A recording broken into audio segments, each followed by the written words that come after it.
The 1983 Australian Rally Championship was contested over just 4 rounds. The first 3 events did nothing but throw the whole series wide open. The last round would decide the championship, and although any one of the 10 drivers could win the title, the main contenders were David Officer from Victoria, Ross Dunkerton from Western Australia, and New South Wales' Peter Johnston. To find the 1983 Australian Rally champion, we travelled to the town of Bright in northeast Victoria for the 1983 Arco Alpine International Rally. Last November, 100 drivers from all over Australia flocked to the picturesque town of Bright to take part in the 60th Victorian Alpine Rally. Since 1968, when the National Rally Championship was inaugurated, the Alpine Rally has been the final round in the series. Despite the fact that 3 rounds had already been run, the title was still undecided and a number of drivers were still in contention. Although not one of them, Jeff Portman, who was last year's champion and Alpine winner, was determined to once again win the Alpine Rally. Well, I've won it both the last 2 years in different cars, and this time we're tackling it again in the Bluebird. I'm fairly confident we can win the event. We're going to have some difficulty because we haven't got as much power as we did have last year even. We're back to our small motor. It's a modified 2-litre engine, which has come standard in the car. I think just through reliability and the fact that the event is all daylight, it's a long event, it covers 2 days, I think that the reliability of the car and our good backup, we can probably win the event again, I think, yeah. 9, 8, 7, 6, 5, 4, 3, 2, 1, go! Portman and his navigator of 8 years, Ross Runnels, were the first to start. The rally began with each driver having to complete 2 laps of the Bright Dirt Circuit. The National Championships consist of 4 events, beginning with the James Hardie National in Brisbane, which in 1983 was postponed 6 months because of the drought. At the end of the first 3 rallies, David Officer and Kate Hobson from Victoria held a slim half-point lead over Peter Johnston and Jeff Jones from New South Wales, who were closely followed by West Australian Ross Dunkerton, who had a good chance of taking out the series with the help of his experienced navigator, David Cortland. This particular car we're running is what we call a standard motor car, which is a Group A car. We won't be competing for an outright victory, but with this particular motor car, this is what CAMs are trying to do to get away from the hot type built motor cars. We hope to win the championship. The cars driven in the championship are classified according to their engine capacity. Class A is up to 1600 cc's, Class B is 1600 to 2000 cc's, and Class C is 2000 cc's and over. Hugh Bell and navigator Paul Patterson, who are regarded as being one of the fastest rally crews in Australia, lived up to their reputation by clocking the fastest time around the dirt circuit. Ian Hill and Phil Bonza in the Class B Ford Escort were also among the main contenders for the championship title. Altogether, the drivers had to cover 340 competitive kilometres through forests and along specially selected circuits. The weekend was divided into 4 sections, 3 on the first day and 1 on the second. The first section, from the start of the rally in Bright to the lunch break in Beechworth, was made up of 11 special stages.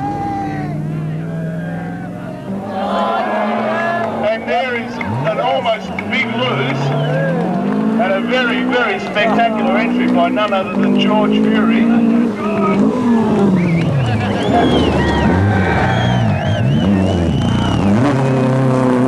The rough roads claimed a number of early victims.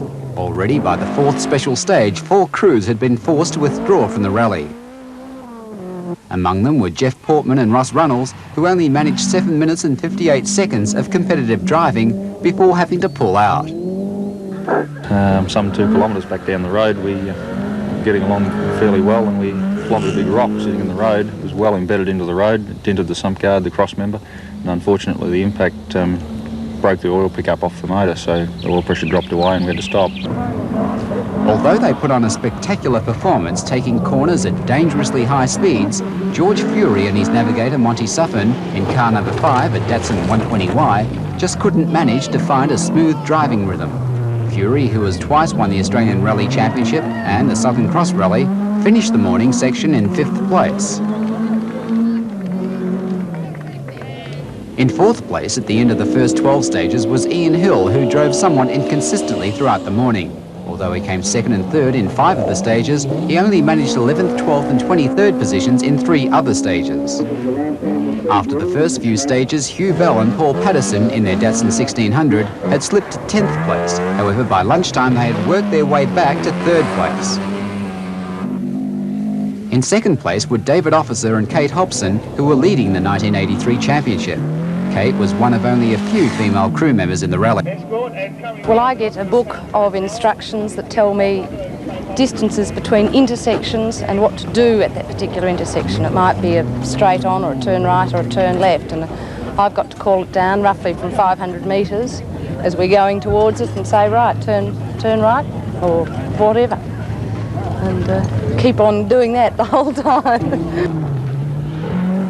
Greg Carr and navigator Fred Gazentis, whose car, the Fiat Abarth 131, was plagued with a variety of problems during the 1982 Alpine Rally, had moved into 1st place. Carr and Gazentis had won 8 of the morning stages and came 2nd and 3rd in the remaining 2. When you're in front, it always seems to go a bit better.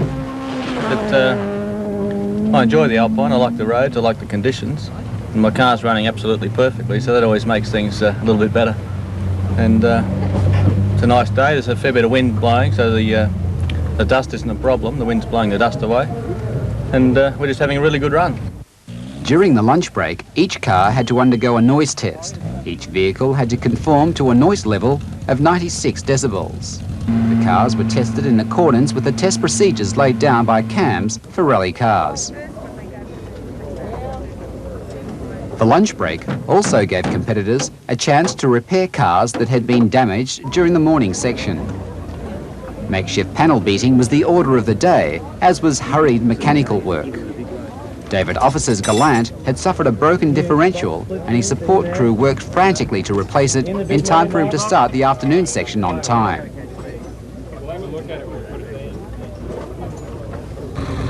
Greg Carr and Fred Gazentis began the 2nd section with a 1 minute and 18-second advantage over David Officer and Kate Hobson, who had clocked 47 minutes 2 seconds over the 1st section.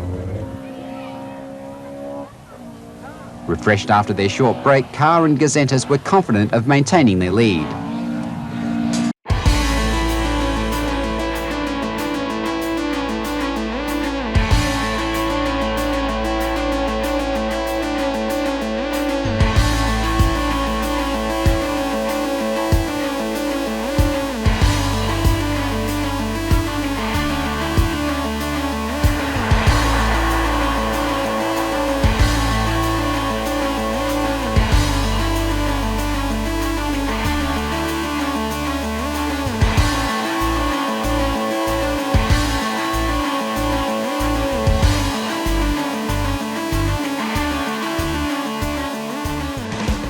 The afternoon or 2nd section consisted of 8 special stages. The first was near Beechworth. Then the competitors drove through forests around Myrtleford before moving onto the old Hume Weir motor racing circuit just outside Albury-Wodonga. By the end of the afternoon section, close to a 5th of the 100 cars in the rally had found the going too tough and had to withdraw from the event. Greg Carr and Fred Gazentis continued to drive in the style reminiscent of that which won them the Sunday Times Safari earlier in the year.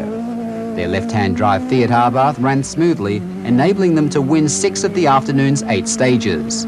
They finished the afternoon section with an overall lead of 2 minutes 43 seconds.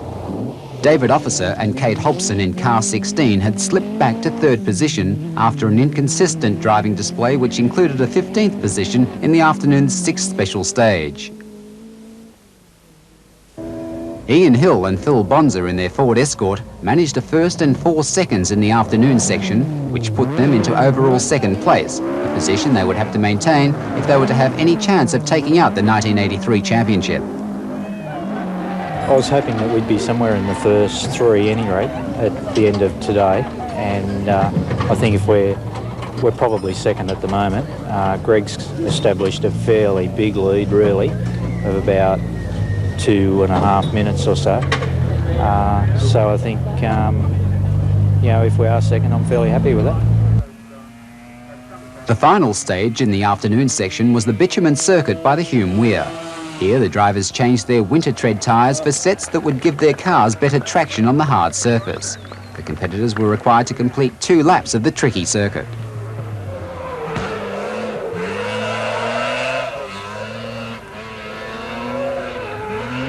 Hugh Bell and Paul Patterson in car 3 recorded the equal fastest time over the bitumen circuit. They finished the afternoon section in overall 4th place. The 3rd section of the Alpine Rally was the night stage through the Bright Plantation. All vehicles had to comply with the rally lighting regulations, which allow a maximum of 4 forward-facing driving lights. First to begin the night stage was Ross Dunkerton. Well, as far as driving at night, I think it's probably safer. Probably the drivers go a little bit quicker. I know I do go quicker at night than I do during the daylight, probably because I can't see the big drops off the side of the road, and you probably go 5 or 10% quicker at night than you do in the daylight.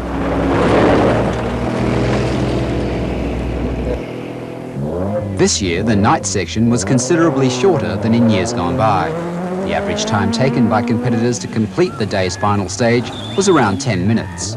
Hugh Bell and Paul Patterson drove superbly, finishing in the fastest time of 9 minutes and 4 seconds. Greg Carr and Fred Gazentis were only 5 seconds behind in 2nd place. They finished day 1 in overall 1st place. Hugh Bell and Paul Patterson finished 2nd, and Ian Hill and Phil Bonza were in 3rd place.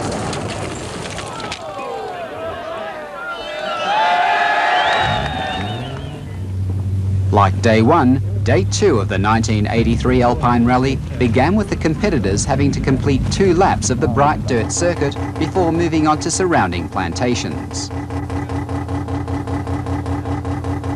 The drivers' starting order on day 2 had been rearranged according to their placings at the end of day 1. The overnight leader, Greg Carr, started 1st. Hugh Bell in car 3 started 2nd, and Ian Hill in car number 4 was the 3rd to tackle the short dirt circuit. Hugh Bell in the Datsun 1600 took 1 minute 38 seconds to complete the first stage, which allowed Ian Hill, who clocked 1 minute 33 seconds, to cut back Bell's lead by an important 5 seconds. David Officer in car 16 could only manage a time of 1 minute 44 seconds on the first special stage, which caused him to slip from 4th to 5th place. Yes, we changed our goals this year with the event. One of the biggest complaints from the competitors has been that the nighttime section has had too much influence on the results of the event. And also, we wanted to change the face of the event a little bit to make it a bit harder for us to be able to tell them who was going to be the winner on Saturday. So as a result, we made Saturday much more easier than what it has been in the past. And I'd say this morning, as the competitors leave to go into the Meriang plantations, they're going to find that they're going to have 400 kilometres of the toughest part of the rally facing them. Greg Carr continued to drive well, and after the first of the day's stages was still well in the lead. However, Lady Luck abandoned him during the 2nd stage, and his car developed diff problems, which forced him to pull out of the rally after completing stage 3. When Greg Carr and Fred Gazentis withdrew, Hugh Bell and Paul Patterson, who were in overall 2nd place, automatically assumed the lead. The Datsun 1600 crew were 18 seconds ahead of their nearest rivals, Hill and Bonza, in car number 4. The Datsun 120Y team of George Fury and Monty Safern moved into 3rd place, a further 5 seconds behind.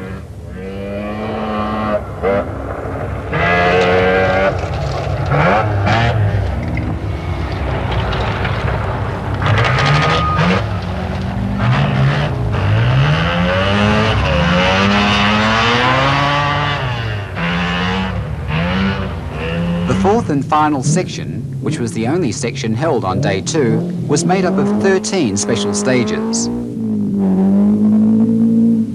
The average total time taken to complete the 13 stages was around 2.5 hours.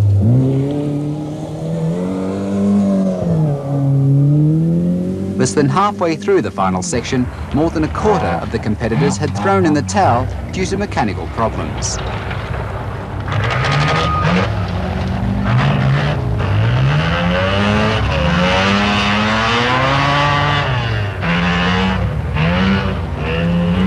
George Fury and Monty Safern in car number 5 drove confidently and slowly but surely began picking back the leaders. By the end of the day's 9th special stage, Fury had managed to completely eliminate the lead Ian Hill held over him. At the beginning of the 10th special stage, Hill and Fury were sharing overall second place.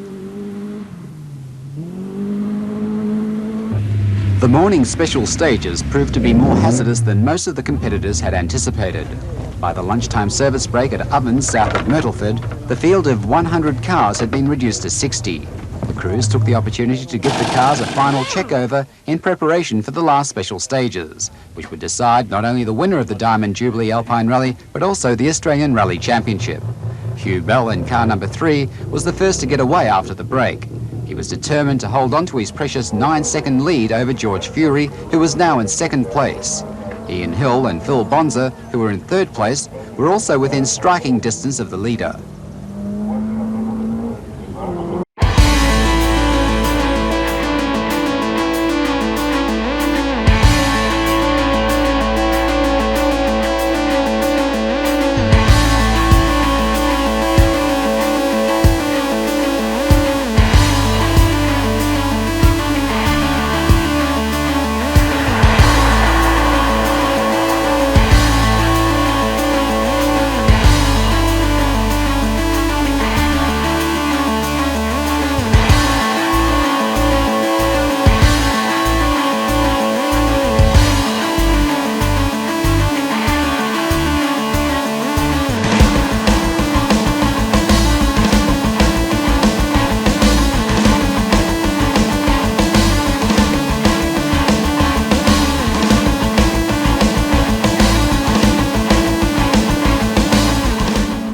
With only 3 special stages left to go before the finish, disaster struck George Fury and his navigator Monty Safern. Just as they snatched the lead from Hugh Bell, their Datsun 120Y broke down.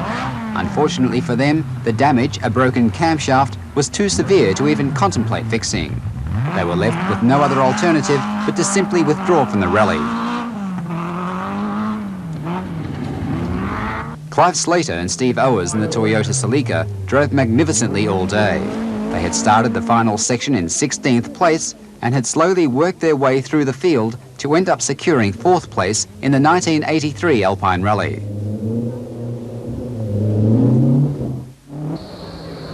David Officer and Kate Hobson in the Gallant managed to hold off the challenge from Clive Slater, and they finished the rally in 3rd place, which was not quite good enough for them to take out the National Rally Championship.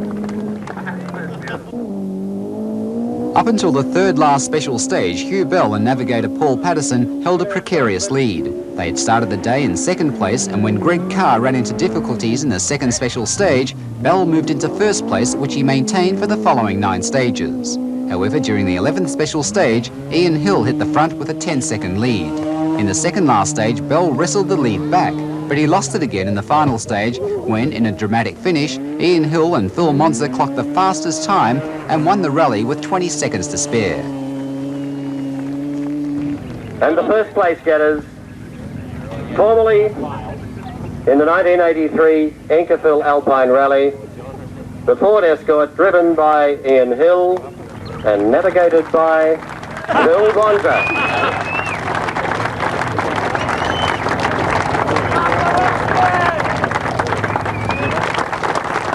It was very close at the end. 2 stages before the finish, there was only 2 seconds my way, and the last 2 stages were fairly tense, particularly after I stalled the car in one of the water traps in the first one of the 2 stages, and that put us nearly a whole minute behind Huey Bell.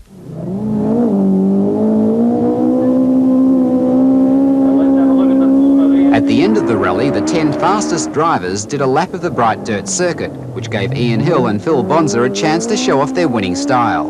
Although Ian Hill won the Alpine Rally, it wasn't enough to earn him the 1983 Australian Rally Championship. The title went to Ross Dunkerton, who finished the Alpine Rally in 11th place.